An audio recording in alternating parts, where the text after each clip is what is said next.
Coaches look at the deep roster and talk about it being as a good headache, but do you feel that that's your biggest challenge this year, figuring out the rotation, starting five? Yeah, there's going to be a lot of responsibility on my part to manage that and just figure out what the best combinations are. And there's going to be a lot of competition in practice, which I think is going to elevate things and make us better. I think that was the biggest thing that changed last year, which is the practices were so much better. The transfers that were sitting out, our second unit, challenged the first unit every day, and that put us in a position to play better basketball as the season started. And I think we'll have a similar effect this year, just with the depth of talent we have. Kind of a two-part question here. Tomorrow's the NBA draft. Can you just tell us about your NBA draft experience and then your thoughts on your pick number one? So yeah, the draft for me was special. I never felt like the season ended. Really, my college season, I was back in the gym, getting ready for workouts, and just did a ton of traveling to a bunch of teams. What a lot of these prospects are going through. But it was an exciting time to meet with a lot of teams, try and get a feel for where I was going. I remember the day before the draft and the day of the draft, I just wanted to put myself in a bubble just to make sure nothing happened to me. It's just, I did go for a run. I like to do that. So other than that, I don't think I left my hotel room the day of the draft. Just again to make sure that my name was going to get called that day. And yeah, I mean things change. I think I bought a tie in the mall like 2 days before to go with the suit that I wore. And everyone's more fashion oriented these days. That's probably going to change.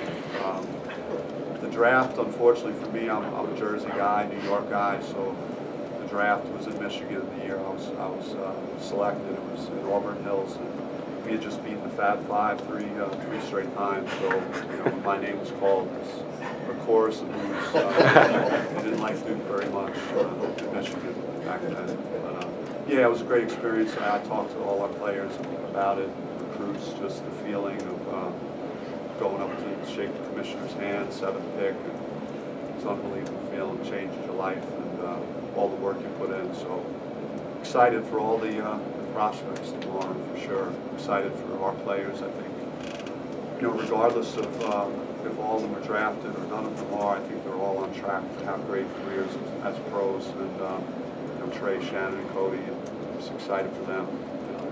Moving forward, Aiden.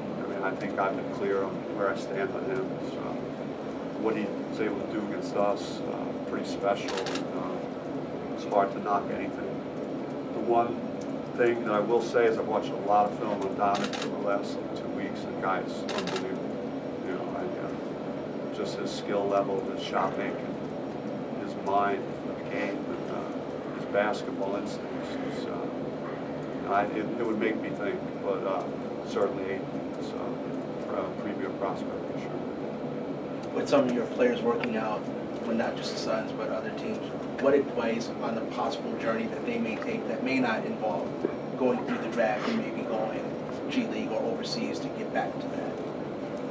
Yeah, I think the thing about my players, Trey, Shannon, and Cody, we never had like the silver spoon or something. Those guys were always the underdog, and they always overachieved. And along the way, they've passed a bunch of guys that were rated ahead of them, and whatnot. So they've had great careers, and I think teams will recognize how competitive those guys are, how good they are off the dribble, creating. I think that's what the NBA has become, the league that you need to be able to beat your man and make a play. And all three of those guys can do that. I think they will all have a chance to help an NBA team at a certain point. But they're going to fight for it because they did for me.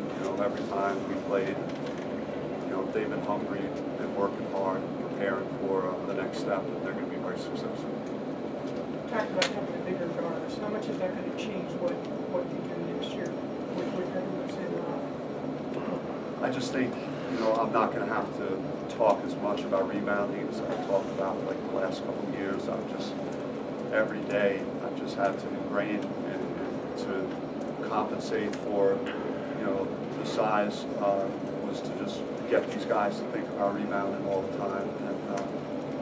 And so just having more size, guys that can go get the basketball, I think we're going to be a much better rebounding team. I think we have the potential to be by far the best defensive team that I've coached here, just with the type of athletes we have at that before. Carmelo, for setting out a year, had a pretty decent first year. Where does he need to improve going into his second season? I mean, like any guy, there's a series of things you got to address. And Romello, we talked to him about a few things. His face-up game, I'd like to see him, face up a little more, be able to extend his range. He's got a decent shooting touch, and he needs to, be consistent about developing that. His free throw shooting, he's got to improve, and he's got to just take a bigger step. He's going to have more responsibility now. We need to replace, a significant amount of scoring. So, like any player that's going from freshman to sophomore year, again, you just hope that they advance their game and they take another step forward. Did he hit a wall last year? There's the disparity in volume play between non-conference. It's not like he hasn't played passes in non-conference. Yeah. But there was a real, that might have been the biggest difference in the world team plays. Yeah, he again, I don't want to make excuses, but he fought through some stuff. He had a toe that we were managing, and different things that he had going on during the course of the year, and then it happens for younger players, as you may not necessarily be at the same level that you were at other times. The length of the season gets you, the level of the competition, certainly has something to do with it. Yeah, I mean, that's a good point, and I think, he'll be able to do a better job of sustaining, what he did early in the season, hopefully throughout the whole season this year. With bringing in Elias and Arosh this year, and then obviously Vitali a couple years ago, have you guys made more of a concerted effort to go and get international players? We're gonna explore, every possibility. I mean, we've gone transfers, guys sitting out. We've obviously had some international guys, and I think it fits our school. Our school's a melting pot. We have students from all over the world here, and it makes sense. And it's not a bad option for a kid to want to come to Arizona State with everything the school has to offer. So, yeah, I mean, Lou Gantz is another guy, Canadian. It's a great country now for recruiting talent, and so we hope to do a great job with Lou, and that might spearhead other guys to come to Arizona State. Now you mentioned that previous practices used to be much better. Have you at least, compared to their previous 3 seasons, been able to find some rhythm at the least or at the most based on practices? Can you repeat that? I'm sorry. So compared to your compared to your previous 3 seasons, you said practices were much better compared to now. You stated a few minutes ago. Have you been able to at least find some rhythm in practice now that you've been with ASU basketball for quite some time now? Yeah, I think the difference was in the transition. When I was referring to my first year and the second year, we just had some turnover in the program, guys that didn't stay, and you're bringing in new guys, and so.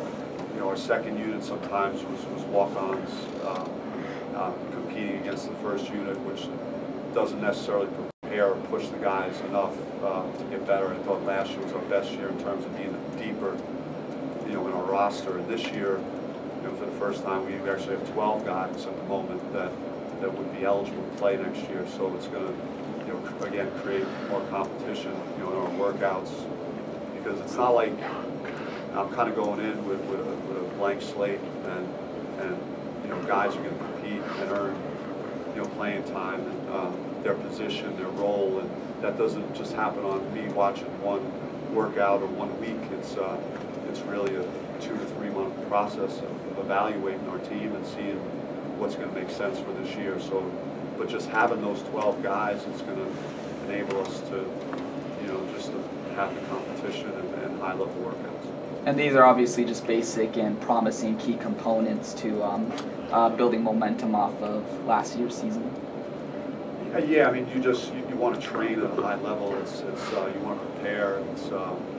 It's like if you don't study for a test, and then you go to the test and you have no idea what the answers are. You know, these guys are in the gym and they're working on their game and they're trying to get better. And you know, if they're putting time in on their shooting and they're shooting hundreds of shots a day, and then the chances are they're going to make their shot, you know, when the lights are on, or have confidence to take a good shot. And so we're trying to create a culture of work and getting better and doing that on the practice floor, and that'll translate to results on the court.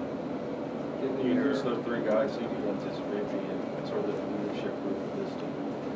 Yeah, again, that's gonna sort itself out through the workouts, the training. I think we have a good mixture of young guys that are coming in with confidence and that I think can compete at a high level in college basketball right away. And then we have returning players that again had a chance to be a part of a successful season, 21 season, NCAA tournament. You know, guys like Zylan Cheatham and Rob Edwards had a lot to do with our success last year, even though they didn't play, because they were pushing our guys in practice every day, and we're frequently some of the better players in the gym, you know, every time we do a workout. So having those guys in uniform, and they're hungry, you know, they've had to sit out and not have an opportunity to play, so they're chomping at the bit to play. And, so that'll all develop as we go. You know, Remy Martin, like, people want to follow Remy because he just plays so hard, and he's all over the court and plays with great energy. So he's a leader in his own way. So it'll work itself out though throughout the summer. Given your losses in the backcourt, is perimeter shooting a concern going into all this? I mean, we're not going to be like we were last year. So you know, we're not going to have to rely as much on the three-point line. I do feel like we have guys that can make that shot, but we have some other guys that do things that this past year's team couldn't do. So for what we might give up in some areas, I think we're going to gain in others. Is your roster set? Yeah. I mean, we have one scholarship open, and most likely we would keep it open. Can't say 100% there, but that's most likely the situation. They're scheduled to start work on the arena here next year, you know, some early part of next year. How much difference is that going to make when things are actually starting to get done here, especially in terms of recruiting for you? Is it going to be an extra boost for you?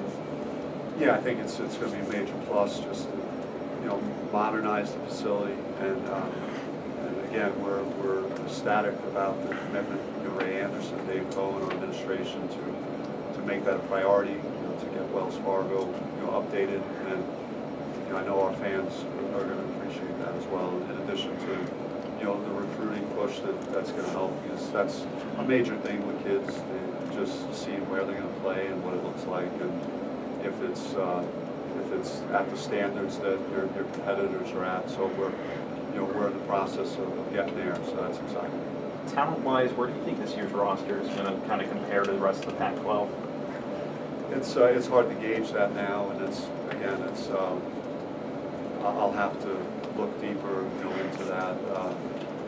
There are teams that have lost some to the NBA this year, and like all of us, we're at the beginning stages of figuring that out now. So I'm just going to concentrate on what we have coming in and try and figure out what we're doing, and then as I have a better handle on that, I might branch out and just try and see what everyone else is doing. Makes sense. But that's awesome. Thanks for coming out, guys. This is great. Now I get to get back to camp and make sure everything's going well. So, thanks, guys. Thanks, guys.